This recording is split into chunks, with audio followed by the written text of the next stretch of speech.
Zoom, इसको देखो। Zoom, इसको देखो। ये हर उस स्टीरियोटाइप्ड परसेप्शन को तोड़ते नजर आई जिससे आप रिलेट करते आ रहे हैं, और शायद इसीलिए गुल का इंडस्ट्री में ब्रेक थ्रू करना नहीं रहा आसान। My Miss India tag has often been a deterrent for me since I did not take a conventional route to Bollywood. A lot of times because of my beauty pageant win, filmmakers thought that I won't be able to carry off an intense role and will only be suitable for singing and dancing. So it was not easy for me. चाहे modelling assignments हो, ad campaigns या फिर Hindi film, गुल ने हमेशा अपने लिए एक डिफाइंड पाथ चुना है। फिल्मों में आने से पहले उन्होंने कई पॉपुलर टीवी शोज भी किए, और इन सब में से उनका टीवी शो कश्मीर काफी क्रिटिकली अक्लेम भी किया गया। और फिर उनकी फिल्म्स धूप रिलीज हुई इन 2003 और जुर्म रिलीज हुई इन 2005। There were a couple of glamorous roles that I was approached for, लेकिन उस वक्त मैं बहुत freshly out of my theatre experience in UK थी। अच्छा। So idealism की मतलब हद कुछ और ही थी।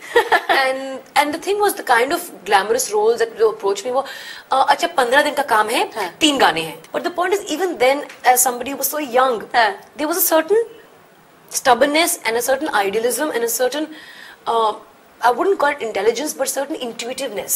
Gul has been very blatant about the fact कि इंडस्ट्री में मॉडल्स को एक सेट फ्रेम ऑफ माइंड और एक कॉमन नजरिए से परखा जाता है, which was models can't act until now, जहां इंडस्ट्री में सिर्फ ये so called सुपर मॉडल्स का दौर चल रहा है। पर इन सब मुश्किलों के बावजूद गुल ने हार नहीं मानी, and the determined, stubborn little thing that she is, she went all out to prove herself. उन्होंने सोचा कि अगर डायरेक्टर्स उन्हें रोल ऑफर नहीं कर रहे तो उन्हें डायरेक्टर्स को सामने से अप्रोच करना चाहिए, and she had no hesitation about the same. अब जहाँ impressions क्रिएट करने की बात आई है तो गुल ने इन नागेश कुकुनूर्स फिल्म डोर अपने नो मेकअप, प्लेन, सिंपल जीनत के रोल से सभी को कर दिया clean bowled. What a performance, lady! और इस रोल के लिए इन्हें बेस्ट सपोर्टिंग एक्ट्रेस के अवार्ड के लिए नॉमिनेट भी किया गया। But the film that gave her true critical acclaim और जिस रोल ने किया इनके ट्रू पोटेंशियल को टैप, वो थी नवदीप सिंह की thriller film Manorama 6 Feet Under।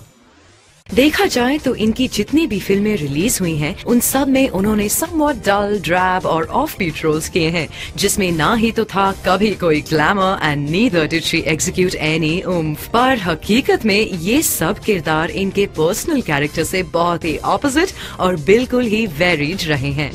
The attempt is not to be different, it's just that जो जिस प्रकार के रोल्स मैं करती हूँ मैं उनकी लुक पे कॉम्प्रोमाइज़ नहीं करना चाहती।